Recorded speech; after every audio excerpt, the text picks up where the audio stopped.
Howdy, Mr. Pete again. Welcome back to the shop. This is part 5 of the 2x48-inch belt sander build. Be sure and watch the other parts. Now, I've been gone for a day. I took a road trip with my buddy Dwight. Be sure and watch that. I'll put the link in the video here. We went down, we took some tractors down to an auction. You might find that interesting. But anyway, I kind of forget what I've been doing. Lose my place, so I have to go back and watch the previous video. So you go back and watch it too. So I know where to start today. But anyway, we'll continue on this. I'm starting all of the layout here and for the build-up and trying to get everything square. And you know, it's not easy for an old man. So let's get going. As you may remember, this upper wheel and axle assembly here, and the shaft for that matter, is from the prototype. So using the one that I've been working on here, you hear that furnace kicking in? That's my spite furnace. Alright, and just as I start the video, so I'm going to lay out, I have laid out, that's where the 1/2 inch hole is going to be drilled for the axle shaft. There it is. And so I'm going to go over to the milling machine, lay that out, and that needs to be reamed now. I want that to be real accurate. And then I will also drill and tap this hole that you see right here. Remember, there's a set screw in there. Also, that's used for the upper wheel guard. And again, this is probably too long, but the length is to be determined. So let's go on over to the mill. At the Bridgeport, I have located the hole, so I'm going to center drill it, and then I will ream it 1/2 inch with a chucking reamer.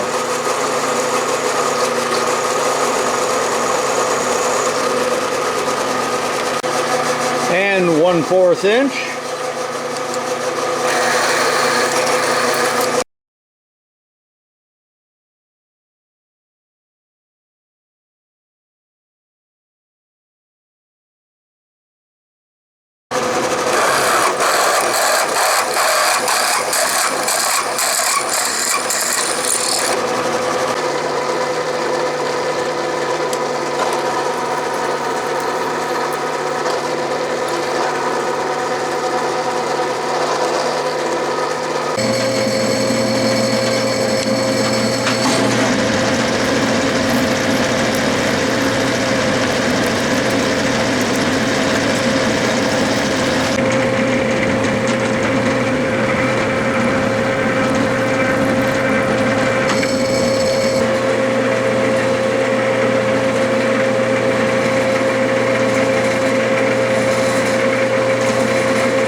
You have watched me without benefit of dialogue drilling and reaming this cross hole for the axle rod, drilling and tapping the hole for the set screw, and the set screw's already in there, 5/16 18 by the way. Now the wheel, of course, is going to go on like this, so this is too long, but as you noticed on the prototype, rather, the way I'm going to secure the wheel or prevent it from coming off is with retaining rings on each side. So I will allow for washers, and I like this kind of washer. They're precision washers. They're not just regular old flat washers, but I'll have one of these on each side of the wheel along with a retaining ring, snap ring, and I'm going to use the type that is what do they call them? Axial mounted E-clips. Some people call them E-clips. Not eclipse of the moon, E-clips, I said. Char's tool holder, and this is a Banggood groove cutter that I'm going to use for the snap ring. It's just a little wider than what I want, but that's what I have. This is in metric, but I need the actual width for those E-clips. So in the holder, or in the tool post it goes. I've already got the work marked, and I'm ready to cut the groove. In the groove, man. This is groovy.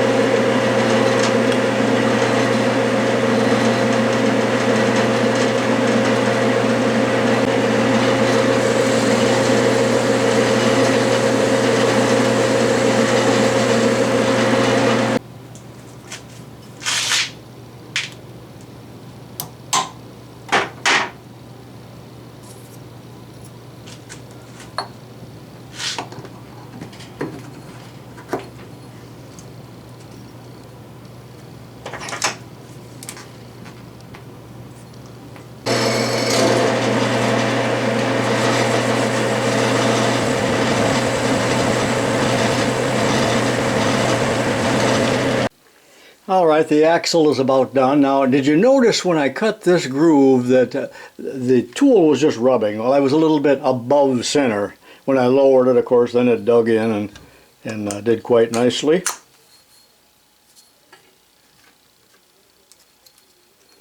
And where's my other clip? Oh, that's right, it fell in the chips and disappeared. Fortunately, I have 20 more in here. See, when you get to my age, and you don't even look for things, you just get out more. If you drop a spring, I've said that before, if you drop a spring, don't even bother to look for it on the floor. You need to drive to the store. Even if the store is 150 miles away, it's faster than trying to find it on the floor. Now, how much end play? No, there's almost no end play, but if I did have a little end play there, I would just add another one of those wonderful little shim washers. Now, you say, did you just put that flat on there? I did indeed. And why? Did I spend too much time explaining? When I go to install this later on, I'm not sure just where the location will be, but by pressing down on this with the set screw, you know, it mars it, and then you're locked in there. You can't move it. You got to drive it out. And if you're a swearing man, you will soon be swearing. So that's going to go in, I think. And still to be determined where it's going to ride and how long this needs to be, because that'll probably be cut off. This is also a little longer than what I need right here, but I don't think it hurts a thing. But I may face that off later. Nah. I think I'll polish this up just a little bit with some emery cloth, abrasive cloth. We don't even use emery. Haven't used emery in 70 years. Then I'm going to swap this whole assembly for this one, and I'll do that off camera, because remember, this one is from the prototype. This other one, of course, is the new one. So let me do that off camera. There it is, all fitted up, and at this point in the game there's just a tremendous amount of hand fitting and adjusting, because I'm not working from blueprints and I have no quality control, and this is one of, so you probably work that way too. But anyway, it takes a lot of time, and I don't mind that. It's just that it does make the video very long, even though I cut out most of the adjustment. But here you can see there's the flat on the top. Maybe that doesn't show up, you know, and this is Allen wrench in there temporarily. And I have a lot more swing here than what I need, but I'm a swinging type of guy. You may have recently seen me purchase this at rather low cost. It's nice Starrett 2-footer, but I'm putting that into use now, just double checking my alignment here. And how much space do I need right here? And that's, I said, too long. I may or may not put a spacer in there. I don't know if it's necessary, because that's going to be locked down pretty well at some point.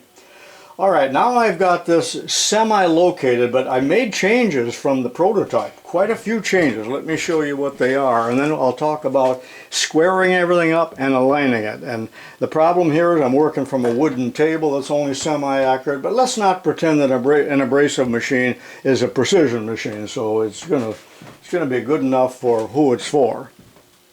Let's take a look at the Kalamazoo.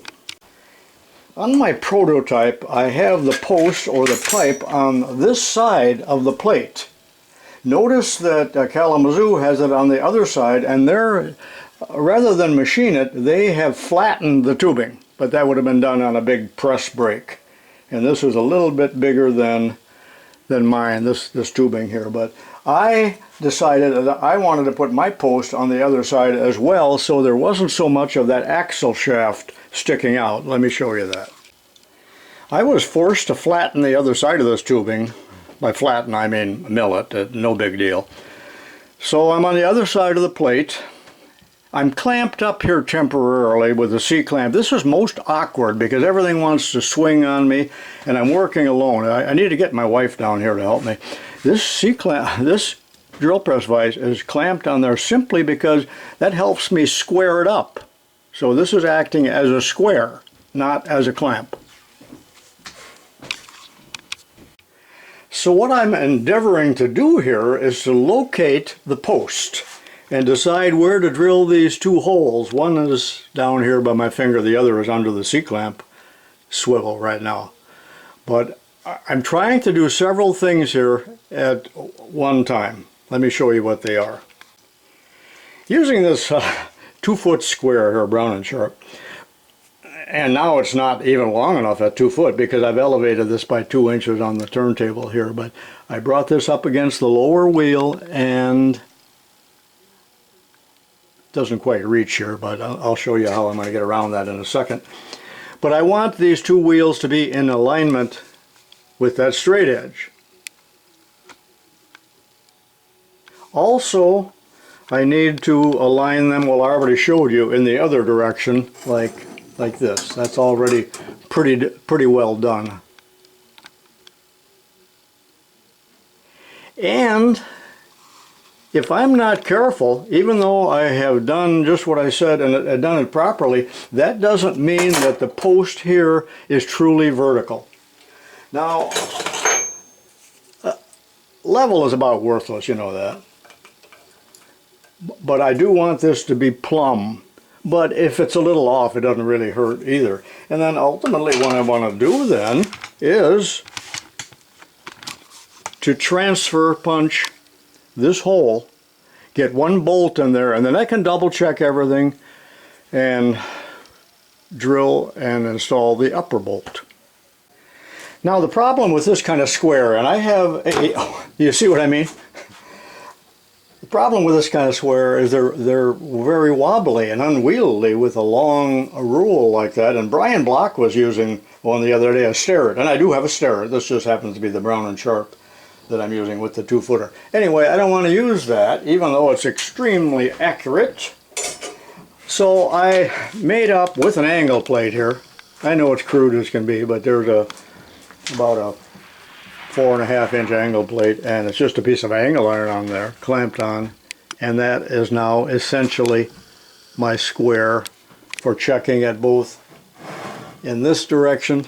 But it's rather awkward now because I got clamps in place and all of that, so I got to check it that way, and then I've already have the belt on there to determine that I'm in about the right position right here. There is no spring in here, and that bar there probably will have to be cut off to length. You notice that I always start with stock longer than I need because it can be trimmed later on, because it'll be a pouting disappointment if you cut it too short to start with. After fussing around here for a few minutes, 10 to be exact, I finally believe that I have everything in the alignment that I want. I have a transfer punch in that hole, and I'm going to transfer.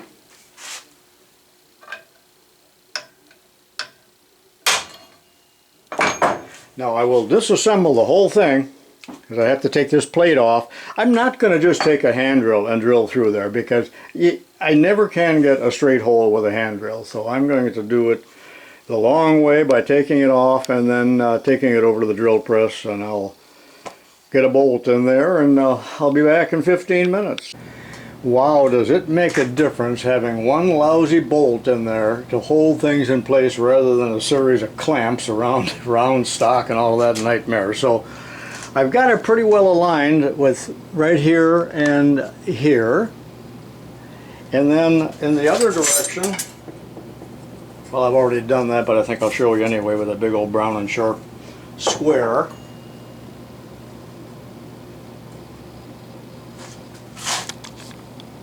In other words, I've squared it in both directions. Now the post here, I have preached over and over and over again about the evils of levels and how meaningless they can be, and especially with dime store, well, dollar store levels like this, and this one's magnetic, but again, this isn't all that critical, so I broke one of my major rules here. But anyway, I am all set up here now. I will transfer this one last hole, put a bolt in there, reassemble it, and I'll be back. I need a cup of coffee is what I need.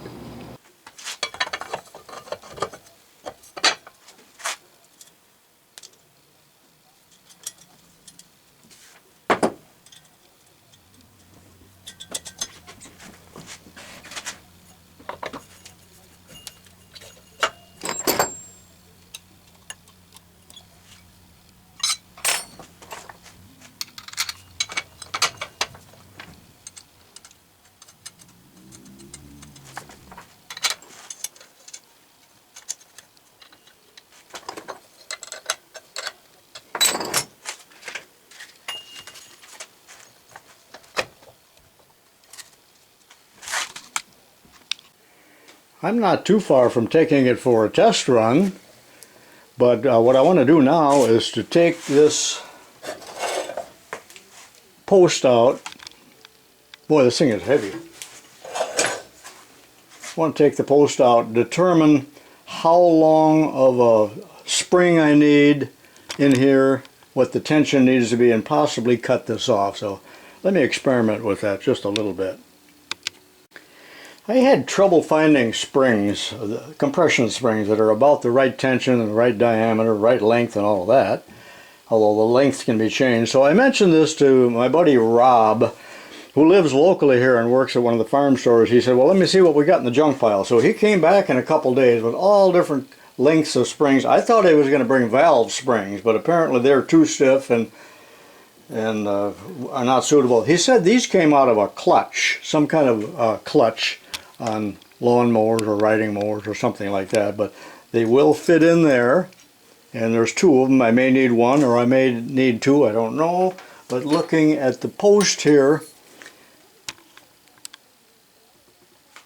the spring for now is going to ride on this bottom bolt. That'll be the stop. In the prototype, remember I had another bolt in there someplace. This line here indicates where the approximate position of it. So you can see that I need, well, see, that spring isn't long enough. So let me put both of these springs in there real quickly and see how that's going to work. Otherwise, I will drill another bolt here, or any kind of spacer. It could even be a piece of wooden dowel or something in there of about the right diameter. But I have so many ways of experimenting, and you do too, because you may have trouble, if anybody makes this, to find the springs.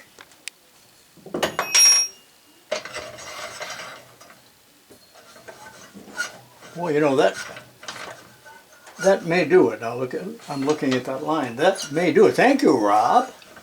And Rob made a special trip over here with Ben to bring those to me here about a week ago. Okay, I'm taking it for a test ride.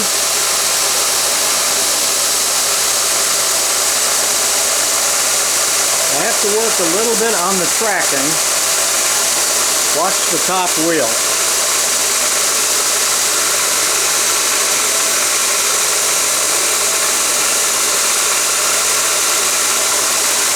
But then it throws the bottom wheel off just a little bit.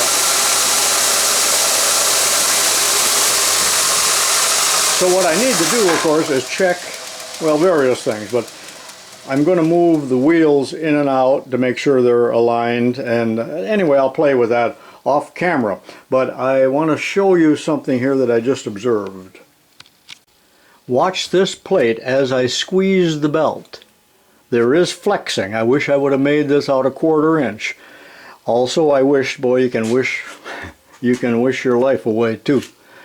I wish I would have made this tube extend a little farther down. It would have acted like a backbone. But what's going to happen here, I can either remake the plate, and it wouldn't be that difficult now that I have a template.